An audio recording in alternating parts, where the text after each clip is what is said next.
வணக்கம் நண்பர்களே, எல்லாரும் எப்படி இருக்கீங்க? இன்றைக்கும் வழக்கம் போல் நான் உங்களுக்கு இன்ட்ரெஸ்டிங்கான ஒரு சில செய்திகளை கொண்டுட்டு தான் வந்திருக்கிறேன். வழக்கமாகவே உங்களுக்கு தெரியும், எலிமினேஷன் சேம்பர் அப்படிங்கிறது ரஸ்லர்ஸ் மத்தியிலும் சரி, ரஸ்லிங் இண்டஸ்ட்ரி மத்தியிலும் சரி, ஃபேன்ஸ் மத்தியிலும் சரி, எல்லா விதத்துலேயுமே பெரிய பேப்பரி தான். ஏன்னா இதில் வெற்றி பெறவங்களுக்கு ரசல்மனியாவில் சாம்பியன்ஷிப்புக்கான வாய்ப்பு பெரிய லெவலில் கிடைக்கும். அதுலேயும் சில ரஸ்லர்ஸுக்கு மெயின் இவெண்ட்லாம் கிடைக்கும். போன வருஷம் ஜான்சினா அவர் எலிமினேஷன் சேம்பர் வின் பண்ணி தான் மெயின் இவெண்ட்டில் இருந்தார். J Uso Royal rumble win பண்ணியும் கிடைக்கல. இப்படி இந்த எலிமினேஷன் சேம்பருக்கு மக்கள் மத்தியில் பெரிய வரவேற்பு உண்டு. இப்போது நமக்கு கிடைச்சிருக்க செய்திப்படி 2026 அதாங்க ரசல்மனியாக்கு முன்னாடி 2026 ரசல்மனியாக்கு முன்னாடி WWE பார்த்தீங்கன்னா இந்த எலிமினேஷன் சேம்பர் பேப்பரையும் இன்டர்நேஷ்னல் பேப்பரையாக தான் நடத்த போகிறாங்களாம்.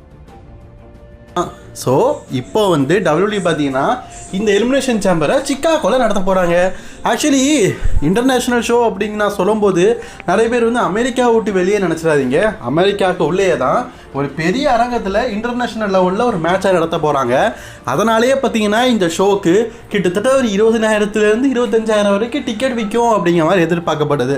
பொதுவாகவே சிக்காகோவில் WWE ஒரு ஷோ நடத்துகிறாங்கன்னா ஒரே ஒருத்தருடைய முகத்தை பார்த்து இவரை வச்சு கண்டிப்பாக டிக்கெட் சேல் ஆகும் அப்படிங்கிற எண்ணத்தில் தான் பண்ணுவாங்க. இப்போ WWE பார்த்தீங்கன்னா வருஷத்துக்கு ஒரு 10 11 ஷோ கிட்ட அதுவும் சிக்காகோவில் தான் நடத்துகிறாங்க. அதுக்கு காரணம் அந்த மண்ணின் மைந்தன் சிஎம் பாங்க தான்.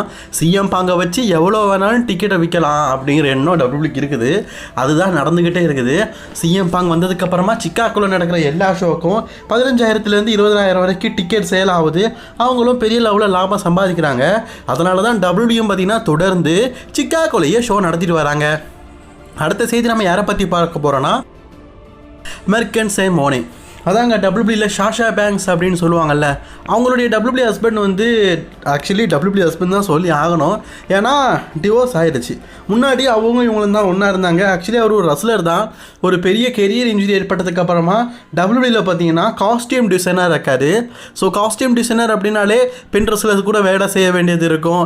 ஸோ அவங்களுக்கு அந்த மாதிரிலாம் பண்ண வேண்டியதாக இருக்கும். ஆக்சுவலி நான் என்ன சொல்ல வரேன்னா, ஒரு லேடி ரஸ்லர் இருக்காங்கன்னு வைங்களேன், அவங்களுக்கு இப்போ ஷார்லஃப்ல இருக்காங்கன்னு வைங்களேன், அவங்களுக்கு நெக்லஸ் போடுறது, இடுப்பில் மாட்டுறது எல்லாமே ஒரு தான் படாகணும். இது சந்தேகப்பட்டு இவங்க டிவோர்ஸ் பண்ணிட்டாங்க. டிவோர்ஸ் பண்ணது மட்டும் இல்லாமல் ஏடபிள்யூவில் சேர்ந்ததுக்கு அப்புறமா ஏடபிள்யூவில் ஒரு ரசலர் லவ் பண்ணிட்டு இருக்காரு. அவர் முகமுடி போட்டிருப்பாரு. காண்டாமல் இருக்கான் ஏன் அப்படின்னு தான் சொல்லணும் போல இருக்குது. இது வரைக்கும் அவரோட முகத்தை யாருமே பார்த்ததில்லை. அவரும் எந்த விதமான சோஷியல் மீடியாலையும் தன்னுடைய முகத்தை காட்டினது கிடையாது. ஸோ அதனாலேயே ரொம்ப ஃப்ரீடமாக இருக்கார் மக்கள் மத்தியில். இப்போது அவரும் சாஷா பேங்க்ஸும் அதான் மெர்கனைஸ் பொண்ணு 2 பேரும் லவ் பண்ணிட்டு வராங்க. இப்போ கூடிய சீக்கிரம் பார்த்தீங்கன்னா கல்யாணம் பண்ண போகிறாங்களாம். இதை அஃபிஷியலி தெரிவிச்சிருக்கிறாங்க. அது மட்டும் இல்லாமல் இவங்க 2 பேருமே பார்த்தீங்கன்னா ஒரு ரெஸ்டாரண்ட்டுக்கு போயிட்டு அன்பை பகிரும் விடமா ஏதோ ஒரு நூடுல்ஸ் மாதிரி ஏதோ ஒன்று குடிக்கிறாரு. அதை சாஷா பேங்க்ஸும் குடிக்கிறாங்க. 2 பேரும் முத்தம் கொடுக்குறாங்க. நம்ம ஆள் என்ன தெரியுமா ஒரு விஷயம், ரெஸ்டாரண்ட்டுக்கு போனாலும் முகமுடியோட தான் போகிறாரு. அதுதான் பெரிய ஹைலைட்டு. அதுவும் நம்ம எல்லாம் வாயால் சாப்பிடுவோம். ஆனால் அவரை பாருங்க மூக்கால் சாப்பிட்றாரு. மூக்கால் சாப்பிட்ற மனிதனை நம்ம என்ன சொல்லுவோம், விசித்திர மனிதன். ஸோ இவர் உண்மையிலேயே ஒரு விசித்திர மனிதனுங்க. மூக்கால சாப்பிட்றாருல, அந்த வகையில் சொல்கிறேன்.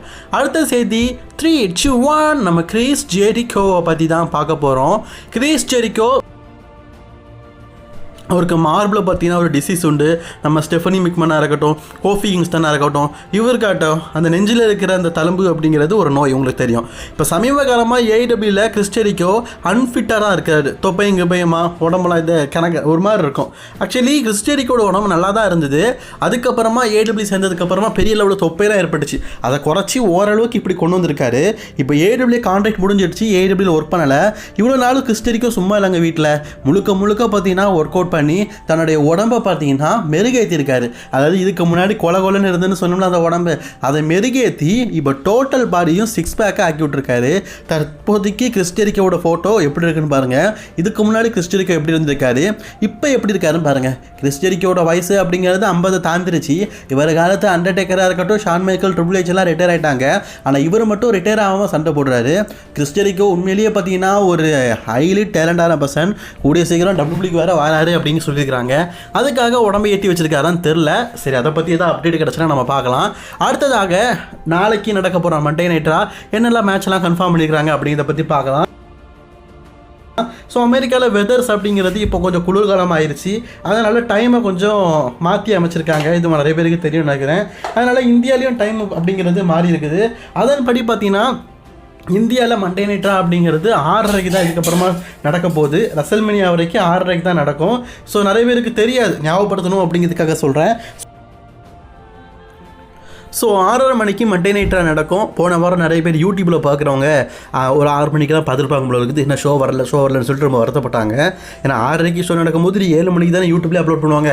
அதுக்கு முன்னாடி நிறைய பேர் கேட்டாங்க, அதனால் இப்போ ஆன்சர் பண்ணுறேன். சரி, இந்த வாரம் ரா எப்படி இருக்கும்னு கேட்டிங்கன்னா, நம்ம ஜான் சீனாவோடைய அப்பீரியன்ஸ் இந்த வாரம் ரால இருக்க போது. ஜான் சீனாவுடைய போஸ்டன் அப்பீரியன்ஸ், அதாவது ஜான்சனாவுடைய ஹோம் டவுன் அப்படிங்கிறது போஸ்டன். ஸோ அங்கே கடைசி அப்பீரியன்ஸ் அப்படிங்கிறது இது. அதுக்கு அடுத்த வாரமும் ஜான்சனா வருவார், அது அவருடைய ராவோடைய கடைசி அப்பீரியன்ஸ். அதுக்கப்புறமா சண்டே போடுறதுக்காகவோ அல்லது பேசுறதுக்காகவோ ரா பிராண்டுக்கு வரமாட்டார், அது அவருடைய கடைசி அப்பீரியன்ஸ் அப்படிங்கிற மாதிரி சொல்லியிருக்காரு. அண்ட் வேர்ல்டு ஹெவி வெயிட் சாம்பியனான CM பாங்கும் நாளைக்கு நடக்க போகிற மண்டே நைட்ராக்கு வர போகிறாரு. வாட் இஸ் தி நெக்ஸ்ட், அதாவது அடுத்து யார் அப்படிங்கிறத ஆல்ரெடி லோகன் பால் இவர் அட்டாக் பண்ணியிருக்காரு, சேலஞ்ச் பண்ணியிருக்காரு. அதை அக்செப்ட் பண்ணுறாரா இல்லாட்டா வேறு எதாவது நடக்க போதா அப்படிங்கிறத தெரியப்படுத்துறதுக்காக ஒரு செக்மெண்ட் நடக்க போகுது. அண்ட் முக்கியமான ஒரு மேட்ச் நடக்க போகுது, Sheamus versus Shinsuke Nakamura. Yes guys, இந்த மேட்ச்சில் வெற்றி பெறவங்க number 1 contender for the last time tournament. உங்களுக்கு தெரியும், ஜான்சனா கூட யார் கடைசியாக மோத போகிறா, லெஜெண்டரி லெஸ்லர் ஜான்சனா. ஸோ ஜான்சனா கூட யார் மோத போகிறா அப்படிங்கிறதுக்கான ஒரு ஃபஸ்ட் ரவுண்ட் மேட்ச் தான் இது. And second round match Damian Priest versus Rusev. இதுக்கு முன்னாடி டேமியன் பிரைஸுக்கும் ரூசேவுக்கும் சரி, நான் இதுக்கு முன்னாடி எந்த பிராண்ட்லையும் மேட்ச் பார்த்தது இல்லைங்க.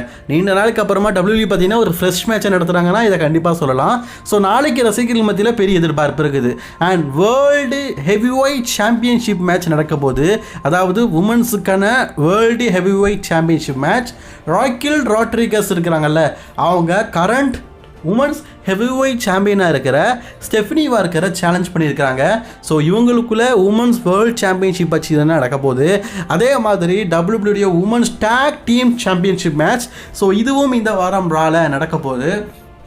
WWE டேக் டீம் சாம்பியன்ஷிப்புக்காக பார்த்தீங்கன்னா அலெக்சா பிளிஸ் மற்றும் ஷார்லட் ஃப்ளேர் இவங்க 2 பேருமே சேர்ந்து கபூக்கி வாரியர்ஸ் ஆஸ்கா மற்றும் கேரி சேனை எதிர்த்து இந்த வாரம் மோத போகிறாங்க. ஸோ இதிலிருந்து உமன்ஸ்க்கான வார் கேம்க்கான ஸ்டோர்லேனா ஆரம்பிப்பாங்க அப்படின்னு எதிர்பார்க்குறாங்க. அந்த ரசிகர்கள் மத்தியில் ரோமன் ரெயின்ஸ் வருவாரா வீக்லி எதிர்பார்க்குறீங்க. ரோமன் ரெயின்ஸை நெக்ஸ்ட் வீக் ரால அதிகமாக எதிர்பார்க்கலாம் அப்படின்னு சொல்லியிருக்கிறாங்க.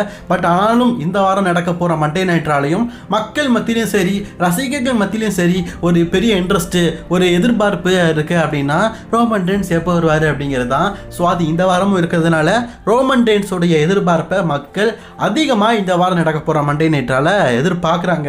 ஸோ இதுதான் இந்த வாரம் மண்டே நைட்ரால நடக்கிற செக்மெண்ட்ஸ் அப்படின்னு சொல்லி கன்ஃபார்ம் பண்ணியிருக்கிறாங்க. ஸோ அன்அஃபிஷியலாக சொல்லணும்னா ரோமன் ரெயின்ஸோட ரிட்டனை பெருசாக எதிர்பார்க்கலாம். மற்றபடி எல்லாமே அஃபிஷியலாக கன்ஃபார்ம் பண்ணியிருக்கிறது. இதை தவிர்த்து பிரான் பிரேக்கர், பிரான்சன் ரீட், பால் ஹேமன் இவங்கெல்லாம் வாரம் எப்படி ரால இருப்பாங்களோ அதே போல் நடக்கும் அப்படிங்கிறதையும் சொல்லியிருக்கிறாங்க. சரி காய்ஸ், நாளைக்கு ரா முடிஞ்சோன்னே ரா ரிவ்யூல உங்களை சந்திக்கிறேன். இந்த வீடியோ பிடிச்சிருந்தா லைக், ஷேர், கமெண்ட் பண்ணிக்கோங்க. தொடர்ந்து வீடியோ பார்க்க சேனலை சப்ஸ்கிரைப் பண்ணிக்கோங்க. பாய் நண்பு.